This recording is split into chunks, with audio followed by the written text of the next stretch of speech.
melaksanakan sholat maghrib secara berjamaah, dan sambil kita untuk menunggu datangnya waktu sholat isya, kita untuk bermajlis ilmu bersama. Majlis yang sangat agung, majlis yang sangat mulia, saking mulianya di mana para malaikat akan turut membentangkan sayapnya ridho dengan apa yang sedang kita cari. Nanti adanya penjelasan dari kalangan para ulama, dimaksudkan membentangkan sayapnya itu mendoakan untuk orang-orang yang bertolabul ilmi, yang dimana bagi burung bahwa sayap itu adalah ibarat tangan bagi manusia, dan tangan burung itu adalah sayapnya. Maka ketika para malaikat itu membentangkan sayapnya, artinya mengadakan tangannya untuk berdoa kepada Allah. Doa yang ditujukan untuk siapa? Untuk orang-orang yang bermajlis ini. Dan nanti di hadis yang lain kan Rasul menjelaskan begitu ya. Apalagi ketika berada di antara dua sholat, dari satu sholat untuk menuju sholat yang berikutnya. Doa malaikat itu untuk orang yang tetap berada di masjid, tidak kemana-mana, apalagi digunakan untuk bertolabul ilmi, maka doa malaikat adalah Allahumma firlahu, Allahumma hamhu. Ya Allah, ampunilah mereka dosa-dosanya orang yang sedang bermajlis ilmu, dan rahmatilah mereka. Dan kita pahami bahwa doa malaikat itu pasti akan dikabulkan oleh Allah, karena tidak ada pada mereka itu penghalang-penghalang dari tertolaknya doa. Maka majelis yang agung ini, majelis yang mulia ini, ditambah tentunya kita berharap kepada Allah untuk adanya keberkahan dalam ilmu kita, yaitu diberikan kemudahan bagi kita untuk memahami dan sekaligus mengamalkan, sehingga pasti akan mendatangkan kebaikan dalam kehidupan kita di atas muka bumi ini, dan tentunya akan mendatangkan keberkahan ketika kita nanti di akhirat. Dari ilmu yang kita amalkan akan menjadi pahala yang tentunya akan memberatkan timbangan amal kebaikan kita pada hari akhir nanti. Salawat dan salam semoga tercurah atas Nabi kita Muhammad Sallallahu Alaihi Wasallam, dan keluarga beliau, para sahabatnya, tabiin, tabiin, dan orang senantiasa komitmen dalam menjalankan sunnah beliau sampai datangnya hari kiamat kelak. Allahumma shalli ala man ja'altahu sahla wa anta taj'alul hazna idza syi'ta sahla. Kaum muslimin dan muslimat warahmatullahi kembali di majelis anak kita untuk mengkaji seri tentang keluarga berkah, tentang keluarga sakinah, ya, tema yang kita angkat yang terbaik baik kepada keluarganya. Jadi yang terbaik dari diri kita ini adalah yang paling baik terhadap keluarga. Kita nanti akan melihat satu hadis Nabi yang biasanya di dalam mukadimah itu saya bawakan hadis ini, ya, dan sengaja tadi di mukadimah ini tidak akan sampaikan karena akan kita kaji, ya, yang biasanya kita hanya untuk pengantar gitu ya. Karena memang hadis ini adalah hadis yang berkaitan tentang keluarga. Nah, ini hadis dari Ibunda Aisyah radhiyallahu anha yang meriwayatkan dari Rasulullah, bahwa di mana Rasulullah bersabda, khairukum khairukum li ahlihi wa ana khairukum li ahli. Ya, sebaik-baik kalian itu adalah yang paling baik terhadap keluarganya. Dan Rasul mengatakan, dan aku adalah yang paling baik, ya, terhadap keluargaku sendiri. Ya. Jadi artinya Rasul itu mencontohkan kepada kita bahwa beliau adalah orang yang paling baik terhadap keluarga beliau. Ya. Dan tentunya kita sebagai umatnya ya tentu mengikuti Rasulullah. Ditambah lagi sebelumnya Rasul telah menyebutkan sebaik-baik kalian itu adalah yang paling baik terhadap keluarganya. Ya. Nanti akan kita kaji, ya,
Ya, yang diawali tentunya dari pasangan hidup kita, dari sekian miliar manusia, itu kan penduduk bumi, ya, kurang lebih sekitar 8 miliar, ya kan penduduk bumi. Ya, mereka itulah, ya, pasangan hidup kita, itulah yang kita pilih. Sehingga dari sekian banyaknya orang yang kemudian kita pilih mereka itu, maka mereka itu menjadi istimewa. Ya, apalagi nanti ditambah ketika kita sudah punya anak, gitu. Maka termasuk nanti kita mendapati ancaman Rasulullah untuk orang yang meninggalkan sholat asar. Itu kan apa? Ya, man taraka sholatul asri waqad utira ahluhu wa maluhu. Ya, jadi barang siapa yang berani meninggalkan sholat asar, seolah-olah dia meninggalkan oleh harta dan keluarganya. Kenapa kalau Rasul mengatakan harta dan keluarga? Karena ini hal yang terpenting yang ada pada manusia, sesuatu yang disenangi oleh manusia, sesuatu yang dicenderungi oleh manusia. Maka keadaan seseorang itu akan berat hidupnya jika ditinggalkan oleh harta dan keluarganya. Gitu kan? Ditinggalkan oleh harta dan keluarganya. Nah, pengibaratan Rasul Sallallahu Alaihi Wasallam, orang yang berani meninggalkan sholat asar itu ibarat seperti orang yang sudah ditolak oleh harta dan keluarganya, sudah tidak punya harta dan tidak punya keluarga. Coba, orang kalau sudah nggak punya ini, ya sudah. Ya, bahasa kasarnya kita, untuk apa hidup? Artinya untuk hidup, untuk apa hidup? Ya, betapa banyak kan orang yang mengeluhkan begitu. Iya Pak, harta saya banyak, tapi keluarga saya berantakan. Kan masalah. Ya kan begitu, masalah. Ya, atau ketika seseorang memiliki keluarga yang baik, keluarga yang aman, keluarga yang nyaman, tapi berantakan hartanya, juga itu menjadi masalah yang dapat menjadikan keluarganya menjadi rusak karena berantakannya harta. Ya kan betapa banyak ya, nanti kalau kita mendapatkan informasi-informasi terkait dengan kasus-kasus perpisahan, kasus-kasus perceraian, itu karena apa? Di antaranya sebab terbanyaknya adalah faktor ekonomi. Ya kan begitu? Karena apa? Bermasalahnya adalah ekonomi, bermasalahnya adalah harta. Gitu. Nah, maka Rasul menggambarkan seorang itu akan dalam kondisi berat, yang sehingga jangan sampai meninggalkan sholat asar. Ya, karena orang yang meninggalkan sholat asar itu seperti ditinggalkan oleh keluarganya dan ditinggalkan oleh hartanya. Kan nanti dalam surat Al-Baqarah Allah menitik beratkan, menitik tekankan sholat 5 waktu itu yang untuk betul-betul diperhatikan itu adalah sholat wusta. Ya kan? Hafidu ala sholawati wa sholatil wusta wa qumu lillahi qanitin. Dan jagalah oleh kalian daripada sholat-sholat 5 waktu yang ada dan sholat wusta. Padahal sholat wusta itu nanti kita mendapat hadis dalam Imam Bukhari dan Muslim pada peristiwa perang Khandaq. Rasul itu pernah di peristiwa perang Khandaq itu disibukkan oleh musuh sampai beliau tertinggal sholat asar. Maka apa kata beliau? Saboluna. Ya, mereka telah menyibukkan kita. Ya, yang sampai kemudian apa? Kita tertinggal sholatul wusta, sholatul asri. Maka Rasul yang langsung menjelaskan ayat dalam surat Al-Baqarah itu yang dimaksudkan sholat wusta itu adalah sholat asar. Ya. Nah, jadi bukankah sholat asar juga termasuk daripada 5 waktu itu? Betul. Tapi kenapa Rasul lebih menambahkan lagi dengan menitekankan sholatul wusta? Dan peliharalah, jaga betul oleh kalian sholat pertengahan, yaitu sholat asar. Ya. Nah, jadi kita mendapat di sini, ya, karena apa? Keluarga itu orang yang sangat penting bagi kita. Ya, dan kita akan menjadi masalah jika kita ditinggalkan oleh keluarga kita diusir oleh keluarga kita diabaikan oleh keluarga kita. Ya, kita tidak dianggap oleh keluarga kita. Ya, dan karenanya mereka itu adalah orang penting kita. Ya, mereka orang penting kita. Keadaan dan kekurangan kita dia yang paling tahu. Maka jangan macam-macam. Gitu ya, jangan macam-macam. Ya, kan ada hadis juga ya. Ya, jadi kalau kamu ingin mengetahui atau adanya perbandingan para ulama, patah Arab mengatakan kalau kamu ingin mengetahui seseorang, sal orinahu, ya, tanyakan kepada orang terdekatnya. Nanti dalam hadis Rasul mengatakan al-mar'u ala dini khalilihi falyanzur ahadukum man yukhalil. Ya, agama seseorang itu tergantung pada temannya. Ya, maka kalau kamu ingin melihat seseorang itu lihat temannya. Ya kan begitu ya. Nah, maka kalau kita ingin tahu tentang seseorang itu, tanya orang dekatnya.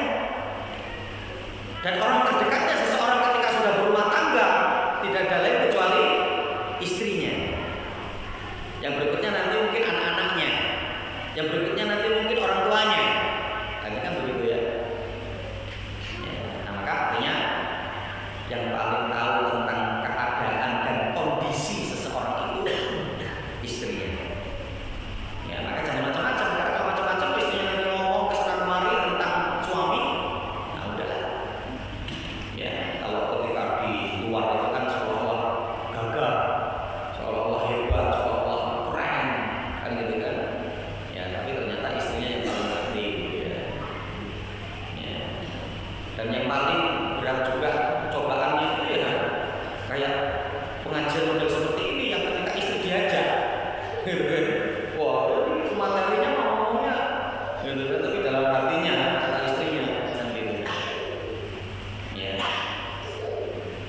Tapi artinya insya Allah kalau saya sendiri akan lebih aman gitu, ya, akan lebih aman.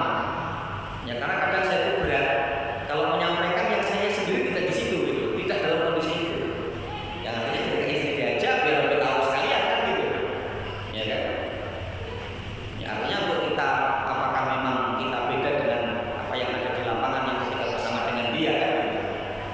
Ya. Nah, ini Allah.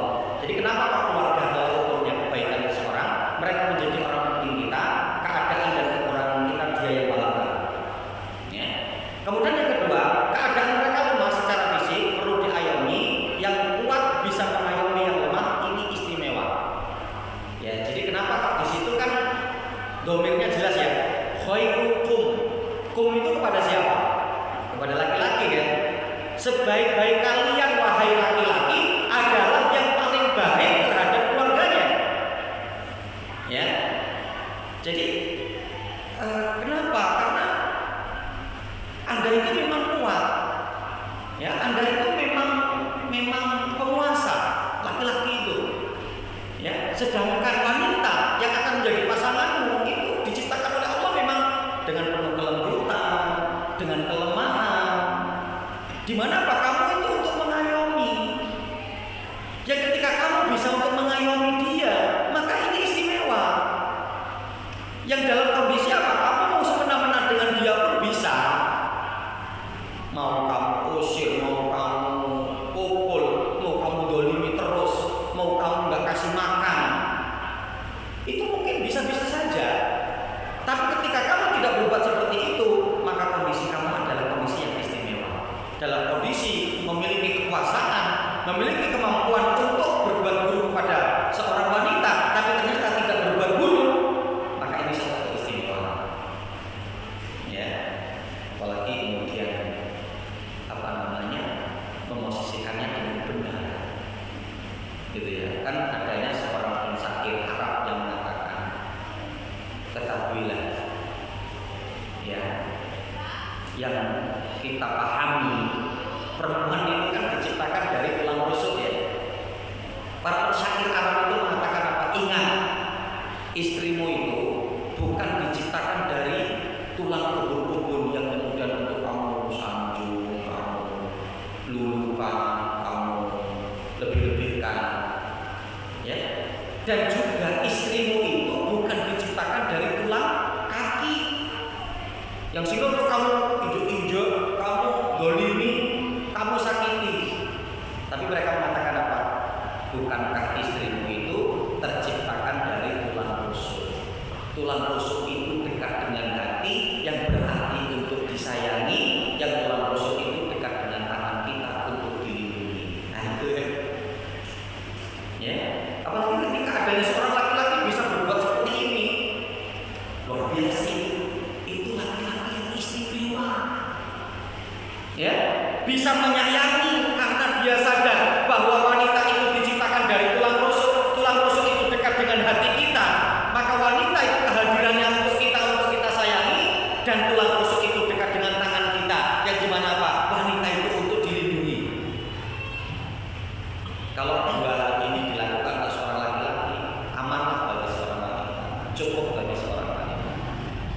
Ya, nah, jadi keadaan mereka yang lemah secara fisik perlu diayomi. Yang kuat bisa mengayomi yang lemah, ini istimewa. Ya, ini istimewa. Ya, karena kalau gelutan dia tetap kalah sama kuat lah. Ya, dia ninju pakai tangannya, sakitnya ninju suaminya kedok. Tinju sakitnya, gitu. Nah, kenapa kalau ukurnya keluarga ini disampaikan oleh Imam Asy-Syaukani? Ya, karena mereka keluarga kita ini menjadi orang yang paling penting bagi kita. Keadaan dan kekurangan kita dialah yang paling tahu. Kemudian yang kedua, keadaan mereka yang lemah secara fisik perlu diayomi. Ya, maka kita yang kuat, kita yang berkuasa, kita yang bisa saja kalau mau berlaku semena-mena, ya, tapi kok ternyata tidak begitu. Tapi untuk ya mengayomi mereka, menyayangi mereka, melindungi mereka, maka ini adalah kondisi atau keadaan yang istimewa. Kemudian berikutnya,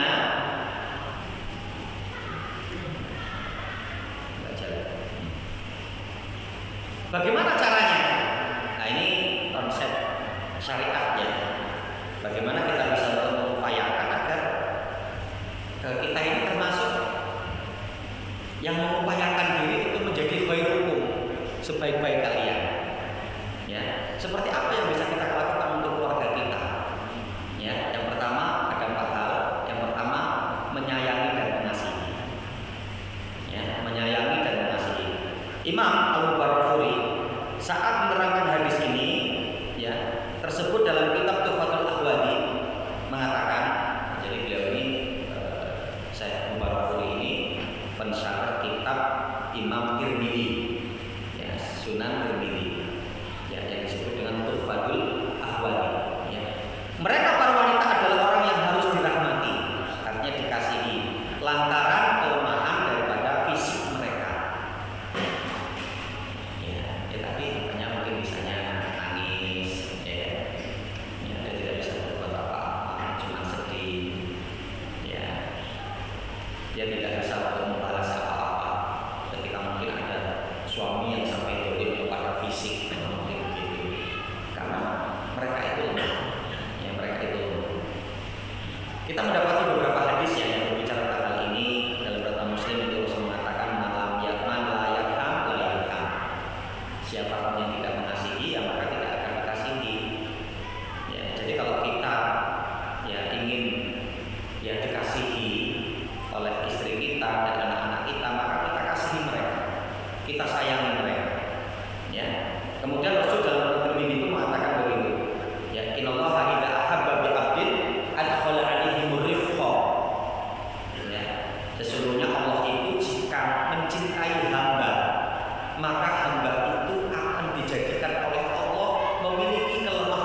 padu, yang ada ribut, yang ada engkel-engkelan, yang ada bantah-bantahan, yang ada tidak ada yang mau mengalah, egoisme yang begitu tinggi.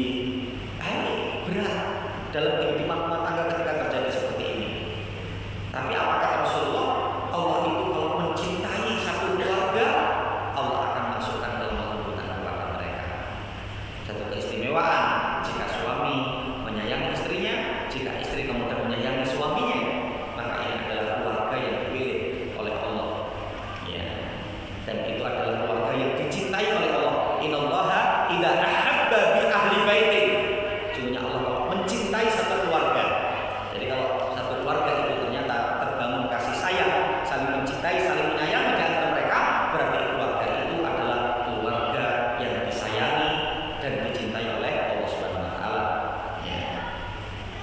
Dan ini Rasul dalam Al-Bukhari mengatakan, inna rifqa la yakunu fi syai'in illa zana wala yunzahu fi syai'in illa syana.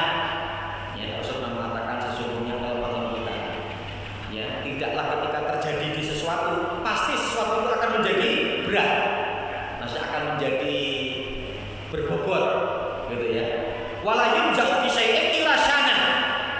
Tidaklah ketika kemudian kelemah lembutan ini dicabut dari sesuatu, tidak ada lain kecuali pasti akan terjadi kebinasaan.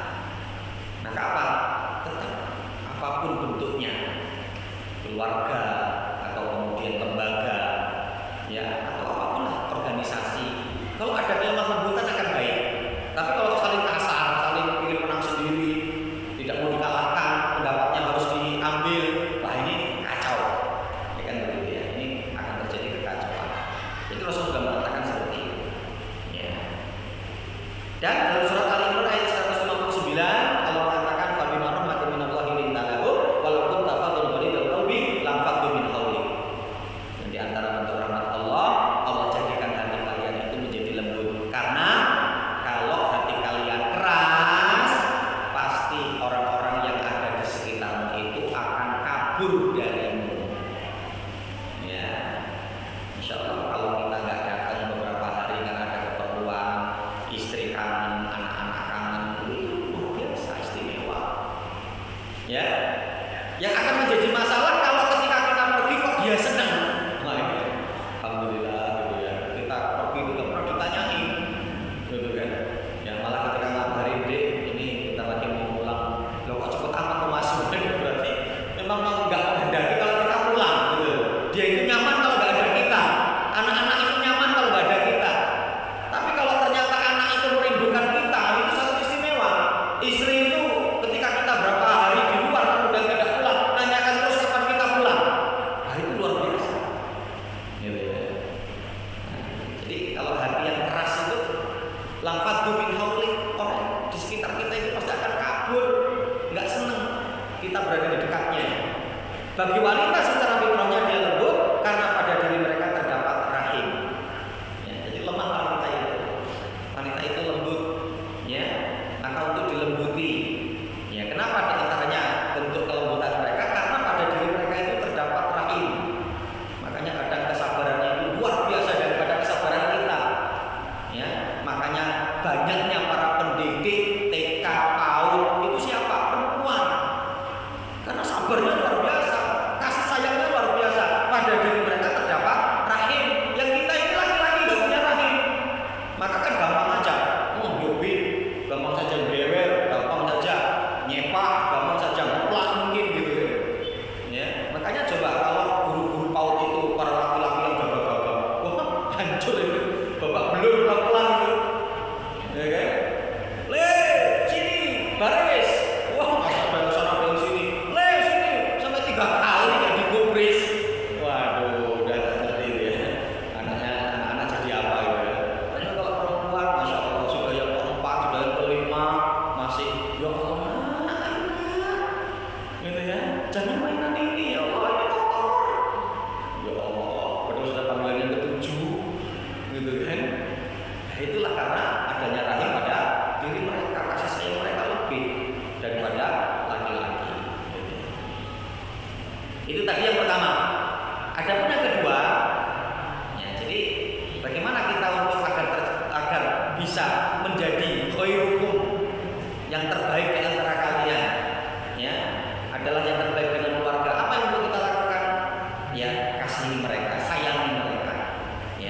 Kemudian yang kedua, berhak mendapatkan wajah manis dan cara bergaul yang baik, yaitu dengan akhlak yang baik.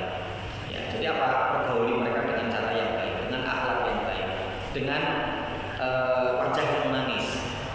Gitu ya. Makanya nanti Imam Hasan al-Basri mengatakan inti akhlak itu ada pada 3 hal. Di antaranya apa? Khalaqatul wajhi. Ya, yaitu apa? Wajah ceria, wajah tersenyum. Ya, itu inti akhlak. Gitu ya.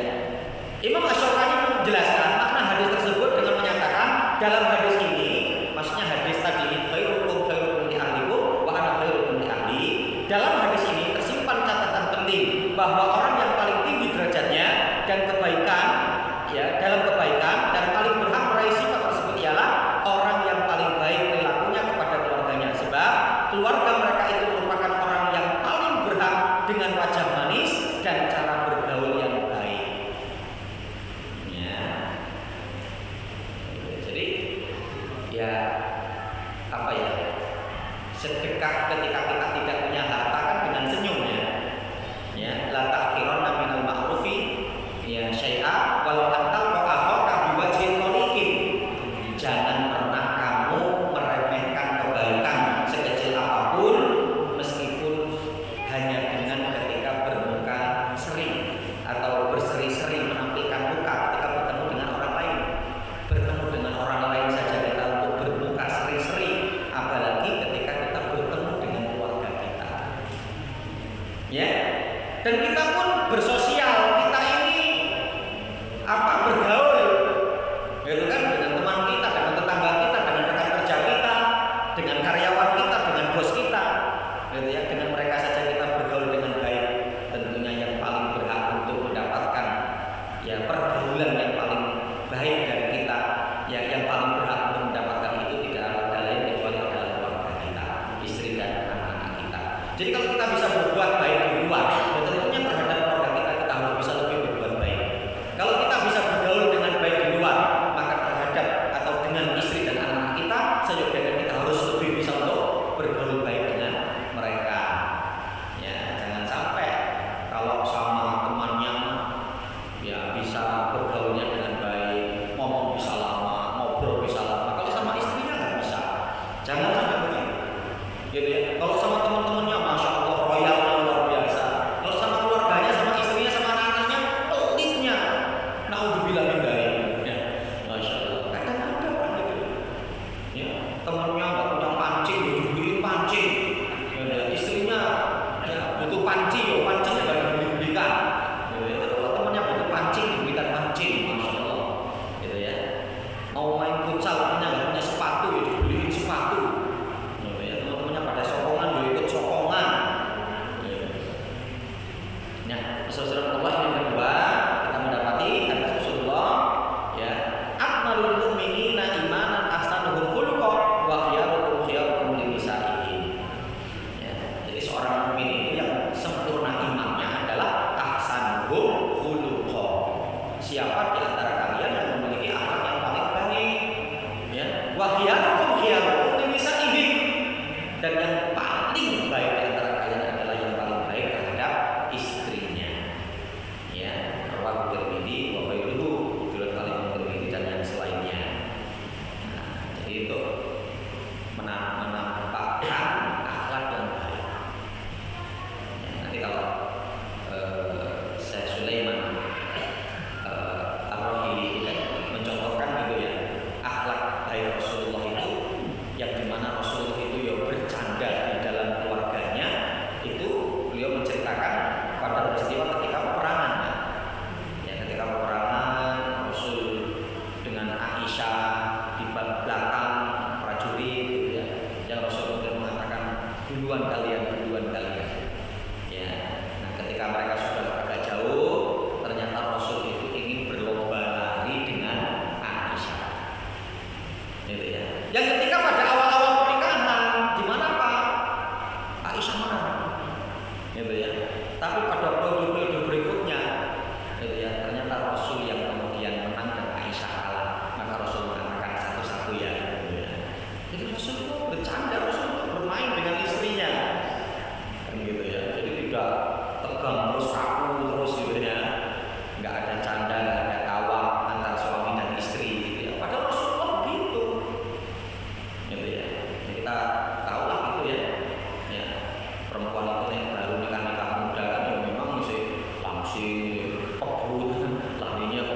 Jadi astagfirullah, Rasul pun menunjukkan akhlaknya, gitu ya.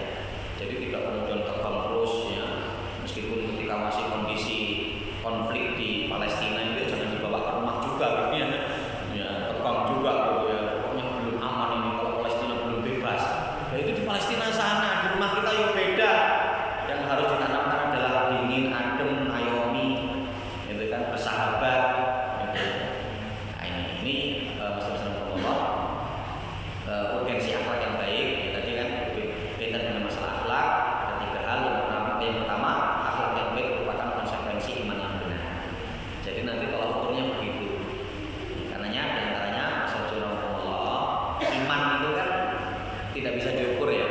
Apa coba barometer iman? Apa neraca iman? Apa timbangan iman? Kan sulit. Maka apa? Iman itu akan dilihat ya dari akhlak seseorang. Ngomongnya benar, ngomongnya jujur, tindak tanduknya menyenangkan, ya, tidak menyakiti. Ya, yang kan dilihat dari situ. Berarti kalau orang itu dari sisi akhlaknya itu benar, berarti bertanda imannya ya memang baik. Ya, tapi kalau tidak amanah, suka bohong, penipu, ya, ngomongnya pedas, ya, kemudian ucapannya suka nyakiti. Nah ini ya, maka barometer iman itu ya dilihat dari akhlak. Itulah yang akan ditampilkan, kelihatan dari seseorang. Ya kan begitu ya. Kemudian yang kedua, yang paling utama mendapatkan akhlak kita adalah keluarga kita. Ya, urgensi akhlak itu karena yang paling utama mendapatkan akhlak itu adalah keluarga kita. Ya, Allah mengatakan itu, asyiruhunna bil ma'ruf fa in karihtumuhunna fa asa an takrahu syai'an wa yaj'alallahu fihi khairan katsiran. Dan pergaulilah mereka dengan baik. Dan kalau kamu mendapati ada sesuatu yang tidak kamu sukai dari pasangan hidupmu itu, ya, maka Allah nanti akan menjadikan kebaikan di kemudian hari. Bahkan sampai saya pernah mendapati penjelasan dari para ulama seperti ini terkait dengan ayat ini.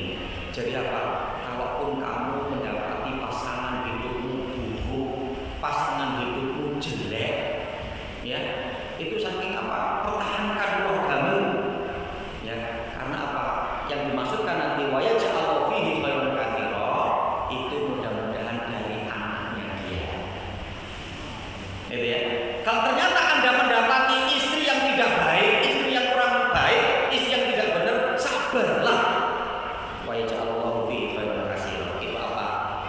Kalaupun ibunya sudah susah untuk diarahkan, sudah susah untuk dididik, maka bisa jadi nanti anaknya. Dan ketika nanti anaknya kemudian ikut kamu, anaknya sifatnya seperti kamu, anaknya kepribadiannya seperti kamu yang sudah baik, maka saya apa? Kan tetap ada kebaikannya ya. Lah kalau kita tidak nikah dengan dia, kita mau dapat anak dari mana? Ya kan gitu ya. Anak yang kemudian dilahirkan dari rahimnya, itulah yang ternyata akan merubah. Yang mudah-mudahan nanti bisa merubah ibunya. Artinya kan begitu ya. Nah, termasuk yang berarti wa yaj'alallahu fihi khairan katsiran itu adalah anak. Ya meskipun berarti apa? Butuh kesabaran yang ekstra. Ya, karena anak juga kan masih proses ya. Untuk punya anaknya saja proses. Setelah punya anak, untuk agar kita ngerti akhlaknya pun setelah nanti dewasanya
bagaimana cara tips kiat ya untuk agar kita bisa menjadi terbaik, menjadi orang terbaik, dan orang yang terbaik itu adalah yang terbaik terhadap keluarganya. Ya diusahakan untuk mendapatkan manfaat. Ya, artinya diusahakan untuk kita bisa memberikan manfaat. Ya, fokus dalam menunaikan kewajiban. Nah, laki-laki yang koam, ya bagaimana bisa memberi manfaat untuk istrinya? Karena kalau laki-laki itu koam, pasti akan memberikan manfaat untuk istrinya. Karena di antara anak koam itu ada 3 arti ayat: ngopeni, ngayomi, ngelindungi, jaga. Ya, nah itu kan orang yang perempuan kalau digitukan pasti senang. Kemudian yang kedua adalah ya al-himayah, ya jaga mereka dari api neraka. Ya, ajak dalam keimanan, ajak dalam ketaatan. Ya. Kemudian yang ketiga adalah al-islah, bimbing, ajari, arahkan pada perkara-perkara yang baik. Ya. Nah, maka dengan ketika laki-laki seorang suami memberikan qawam yang benar kepada istrinya, maka istri pasti akan merasakan manfaat dengan memiliki suami, dan suami merasa bahagia, senang ketika bisa memberikan manfaat untuk orang lain, terutama adalah kepada istrinya. Wanita ya tinggal untuk apa? Ya, dia bisa memberikan manfaat kepada suaminya pada tatkala apa? Sholihah dan qanitat. Ya, jadi menjadi wanita yang sholihah. Ya, makanya kan Imam Al-Qurtubi mengatakan tidak ada pandangan yang paling membahagiakan seorang suami kecuali ketika melihat istrinya dan anak-anaknya muti'ina billah, taat kepada Allah. Ya, jadi menjadi apa? Wanita sholihah. Ya, menjadi wanita sholihah. Kemudian apa? Qanitat. Qanitat itu yang taat tanpa tapi selagi dalam perkara yang ma'ruf. Kan enak itu ya. Dan yang paling berat, paling tidak menyenangkan tatkala mana? Ketika menyuruh istri tapi istri tidak taat. Itu yang paling berat. Ya, maka termasuk kebahagiaan seorang suami itu adalah ketika memiliki istri yang sholihah, istri yang muti'ah, istri yang taat. Karena apa? Itu kebahagiaan suami. Ya, dan akan semakin akan itulah yang menjadikan kemudian akhirnya timbul sakit, kemudian penyakit numpuk, ya menggrek, ya, tahu-tahu kemudian meninggal duluan. Ya, itu ciri-ciri itu. Ya istrinya yang berpuasa itu. Karena apa? Ketika suaminya ngomong itu ya ditaati, maka terus numpuk, nah, jadi penyakit. Ya, jadi penyakit. Ya. Nah, maka wanita untuk bisa memberi manfaat kepada suaminya dengan sholihah, qanitat. Ya, pasti nanti suami akan mendapatkan manfaat. Masya Allah. Alhamdulillah memiliki istri yang sholihah, memiliki istri yang qanitat. Sudah. Dan itu dikatakan Rasulullah adalah sebagai perhiasan yang paling indah. Ad-dunya mata'un wa khairu mata'iha al-mar'atu sholihah. Dunia ini perhiasan semuanya, dan sebaik-baik perhiasan adalah wanita sholihah. Simpanan yang melebihi daripada emas dan perak yang kita miliki di rumah kita, simpanan yang paling mulianya itu adalah istri kita. Yang penting istri sholihah, meskipun apapun kondisinya, meskipun sudah gemuk sekarang stabil, ya makanya jadi istri adalah yang penting sholihah, ya kan? Meskipun kalau mana-mana jadi bagian ya seksi konsumsi, ya. Jadi kalau konsumsi nggak entek gitu, nah makanya ya makan, ya nggak apa-apa. Itu meskipun oleh turun ngorok, ya kan? Ya, tangannya angel, ya mau kemana kadang gluduk, ya kan gitu kan? Tapi itu lebih baik dari emas dan perak iya, selagi dia sholihah. Tapi akan menjadi problem wes ini orang sholihah, masya Allah. Ya turun ngorok, ya ditangkap angel, ya kan dulu hidung yo apa tenang, ya kan nek sakit yo mindhae angel. Wes kene iki ora sholihah. Ya syukur sawah. Ya insyaallah ya. Alhamdulillah ya. Nah jadi sholihah wanita. Jadi diusahakan untuk mendapatkan manfaat, diusahakan untuk bisa memberi manfaat. Ini yang selalu untuk kita upayakan. Ya. Kemudian yang terakhir, caranya bagaimana? dilindungi dari bahaya. Ya, dilindungi dari bahaya. Ya, jadi untuk agar kita yang terbaik, menjadi manusia terbaik, dan yang paling baik adalah yang paling baik dengan keluarganya. Apa yang untuk kita lakukan? Lindungi keluarga kita dari bahaya. Ya, dari dalam pasangan hidup untuk menjaga tidak menyakiti. Ya, jadi ya pasangan hidup kita itu ya untuk gimana Pak kita untuk tidak menyakiti. Kita mendapat yang Rasulullah itu al muslim man saliman muslimun min lisanihi wa yadihi. Seorang muslim itu yang dapat menjadikan tangan dan lisan tidak menyakiti saudara muslim yang lain. Gitu ya. Jadi tidak melakukan yang membahayakan. Dengan lisan saja kita mengupayakan untuk tidak melakukan yang membahayakan untuk istri, apalagi dengan tangan. Ya, kadang ada orang yang membahayakan banget ya, sampai tidak sedikit loh ya kisah yang suami memutilasi istrinya, suami membunuh istrinya, yang kemudian istrinya dimasukkan di lemari, dimasukkan ke koper, ada yang dimasukkan ke sepiteng, ada yang dimasukkan ke sumur. Gitu. Jadi tingkatan seorang mukmin itu kan, suami beriman itu dengan lisan saja dia takut gitu loh. Kalau sampai menyakiti